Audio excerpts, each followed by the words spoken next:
Hello rimfire friends, I hope everybody is doing well. I wanted to talk to you quickly today about this project rifle that I've been working on. And I say project loosely because all I've really done is kind of bring it up to the condition it was when it was sold. This is a West German Anschutz model 1710. This particular one is going to be a competition rifle for me in various disciplines that I'm interested in. And so I've been kind of bringing it up to snuff with that. One of the first things I wanted to talk about is if you've never had or seen an Anschutz 1710, this is a 54 based action. It's a repeater. So this was commonly used. This is considered, of course, by Anschutz by like a hunting rifle, but they're very popular in silhouette disciplines and that sort of thing. And it shares all the qualities of a standard match 54 action. Usually the barrel, always the barrel will be slender and more slender in profile, tapered.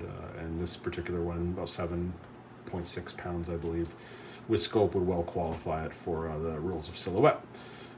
This is probably the most desirable model for silhouette and is probably on most open class levels of silhouette that you'll see in competition. This particular one is a DKL model, so originally would have had sights. They're not on this model. I'll be running a scope anyway, so it's totally fine. I have a dovetail filler ordered for this one specifically. That should be here soon. One of the things that I love about these rifles is the older ones, this is a West German one, is their absolutely exceptional quality of finish. Nowadays, Anschutz seems to use like an oil finish, which of course has its benefits, but the older ones were a lacquer. And I have more experience with the lacquer ones, and I find the quality of wood, in my opinion, was better back in the day. So this one I've been working on the last few days, bringing the finish back up to snuff. So I thought I'd show you guys what I'm talking about. So this kind of level of finish is a little bit harder to find nowadays. And if you do it, an oil finish kind of doesn't really, I was going to say hide, but doesn't really highlight it like a lacquer finish does. A lacquer finish, being a gloss, will give it a depth that you don't really see. So the finish of this rifle, or the overall condition of the finish, is excellent. I just brought it up with various cutting compounds to get it to the kind of level you see it now. There's still some scratches and honest wear on it. You can probably see it there, but that's okay. This is an old rifle. Let's get it clear there for you before people complain. And please forgive my in the white action screws. I've been making those from scratch, and they're basically not blued yet, but this one would originally have slotted screws, but of course Allen is the way to go, or Torx or whatever. So I've been kind of playing with those. They're not finished yet. I still have to finally finish them, but that's why they're not matching in blued finish. So the level of quality and care that Anschutz puts into these is very similar to any of the kind of the match rifles that they have. They're a very, very high quality rifle, and this was the Cadillac of sporters for many years, as I kind of mentioned, and this one doesn't disappoint. So there's, you know, like my typical method that I use for my YouTube videos is I try to go a little bit more in depth if people are wondering, you know, like if you're dreaming of owning one of these and you want to own one of these, like I have for so many years, and I always wanted one, and in whatever configuration. You want to know what they're like and what's going on with them. So in my opinion, the older ones are the way to go. That's just how it is. They're made better. I believe they're finished better, and that's just my opinion.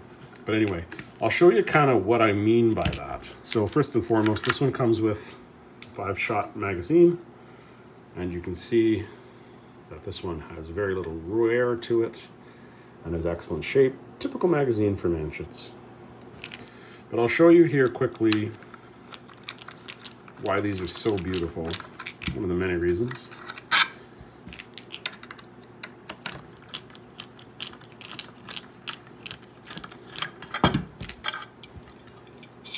So first and foremost is the bottom metal.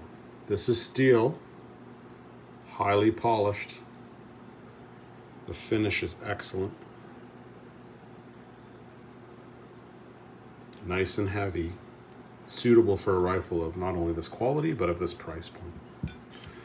The inlet is just like any other Anschutz you'll find. Absolutely gorgeous. Please Please take a look at that wood. Absolutely gorgeously figured. Cut with high precision, as you'd expect from an Anschutz. I'll just set that aside quickly.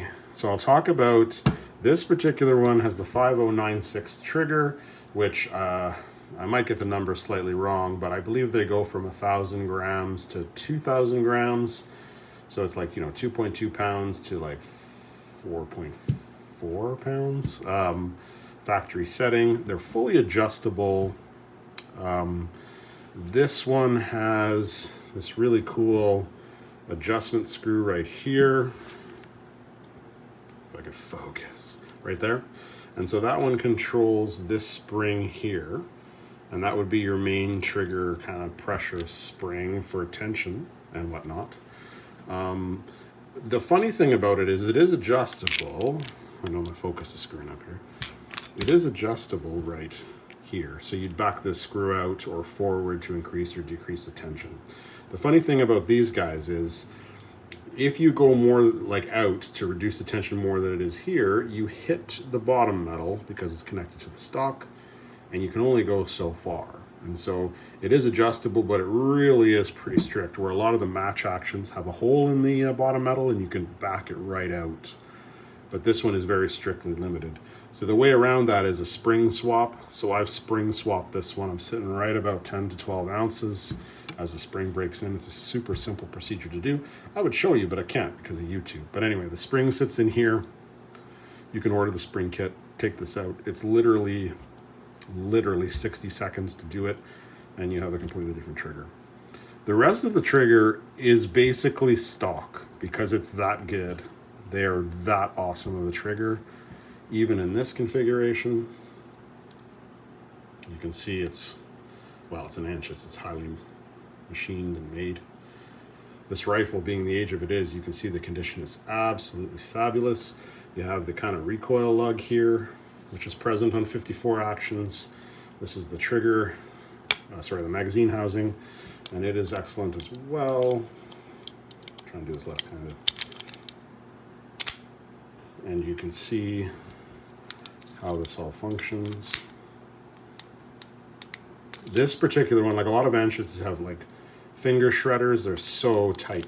This one is good, feels very nice and positive, but not too positive, if you know what I mean.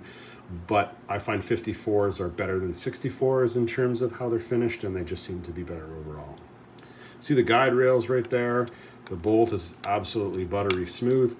This is a wing safety model with the lettering present, so you can tell it's had very little wear, where a lot of them, these are worn off, and you can kind of tell. The modern one has a kind of a sliding safety. This is kind of older. I believe they made the change in 2009. So this is, of course, before 2009 and well before 2009, of course. I'll just take it out and show you real quick. If you're ever looking at an Anschutz, one of the good ways to tell the wear is how worn the guide bars are in the bottom. This one has no blue wear whatsoever, and just the regular kind of travel marks on the bolt from cycling. So this bolt has had very little wear, very little use. You can always tell from the bolt handle, the bluing, see how much travel it's had or wear from your fingers. This one's had very little. So fortunately for me, this is an older model but seldom used from what I can tell. The barrel itself is excellent. There's no marks, there's no scratches on my example. Crown is excellent. I'll get you some markings here. I'll try to get that in for you. Focus. Maybe not. It's kind of right in the glare of the camera. Oh, there we go. Get it out of the light there. So, Anschutz model 1710. The 54 has the 1710 repeater and the 1712. There's a couple differences between the two, but they're very similar. This is by far the nicest example I've had in terms of figure of the walnut. It's absolutely incredible. And there are a couple, like there's one there. When I was working on this finish, kind of like this one there. Lacquer oxidizes like on older automobile finishes, and so kind of a layer of dullness that develops, and through use as well. And so bringing it back up, it's just a case of using basically a mild abrasive like you would on an automobile finish, because before clear coats, lacquers were used on automobiles. So, but anyway, that's kind of how it works. And you know, the typical Anschutz 54 bolt assembly is at work here, and nothing more special to it than that. The cool thing about 54 repeaters is that you are pretty much guaranteed a level of accuracy on par with a single shot, because there's no difference between the mag-fed repeater versus the single shot other than the cutout for the mag, you know, bolt differences of course. But the barrel profile is mainly it. You have a very slightly tapered barrel here. So we have the standard 54 match level receiver, no difference there. And this one tapers down to I want to say 0.70 of an inch. It might be 3/4 of an inch at the muzzle, but certainly not a straight taper like on a 54 match action. But still a nice, good sized barrel. It reminds me a lot of a Bruno Model 4, except this one is 23 inches versus 27.5 from a Bruno. So you're losing, you know, quite a few inches of length. But a great profile for, you know, kind of a do-it-all sporting rifle. Is the type of rifle that I would want to carry like in the bush if I was going to hunt? Nope, I would definitely not. But I would, you know, like, because it certainly could do that. It's like I said, it's if you're going to choose one rifle to do everything, you'd want one that did everything kind of good and nothing, you know, superiorly well in any way. So this would be not my first choice. I would rather something a 64, a little bit lighter, something I wouldn't cry if it dropped or scratched or that sort of thing. I would definitely cry if I dropped this at this point in time, but it's just so pretty. That has a lot to do with it. And it has some, I forgot to mention, it has some sling swivels installed on it. I'm not sure if these are stock or not. This one is threaded into a boss, which is super nice. I would expect that on a rifle of this price point. The one in the back is not. It's just threaded into the wood. I had them out to polish it. It's just easier that way. But it's nice to see that. And you know, this rifle retails for about $3,000 Canadian new. And so you would expect that from a rifle of this level. Free floated, of course. Nice European tip here. Like I said, just absolutely beautifully figured wood. And it has the standard black plastic Anschutz butt plate. I want to say the length of pull is 14.5. I'm kind of a bigger dude, so this is a little bit long for me. Like I would normally prefer a shorter length of pull with an adjustable butt plate. But of course I'm not about to hack this off, but it's a little bit long for me. I'm like basically 6 foot tall, but I've always found the standard length of pull always too much for me. But if you're ever worried about having too much rather than not enough, this is definitely too much for me. It's a full size rifle. I want to say it's 44 inches long. It has you know, this beautiful rollover Monte Carlo cheek piece. It's one of the, I should get it on this side. One of the beautiful things about it is the cheek pieces. Like, seriously. Really? Gorgeous.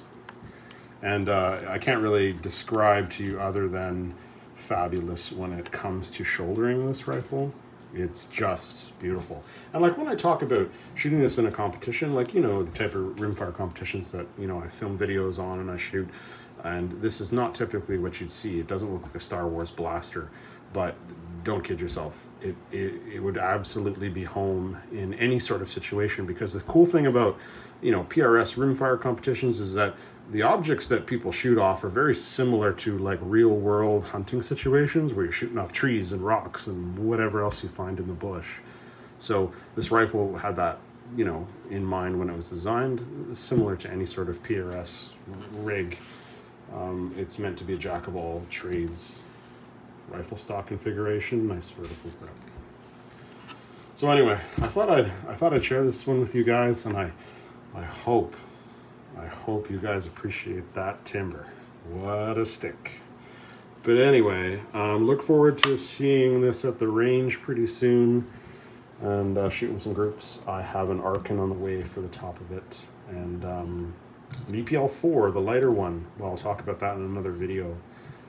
You guys know I love Arkin, so I went with the lighter weight 30mm tube model to suit the lightness of this. I didn't think the EP5 or the SH4 with the 34 full 10 plus ounces heavier would suit this rifle, so I went with the smaller tube model, save some weight so it doesn't flop, you know what I mean? But anyway, that'll be in another video when it gets here. In the meantime, I want to thank you guys as always for watching. Any questions or comments, leave them below and I'll do my best to answer them. But if not, Anschutz for the win.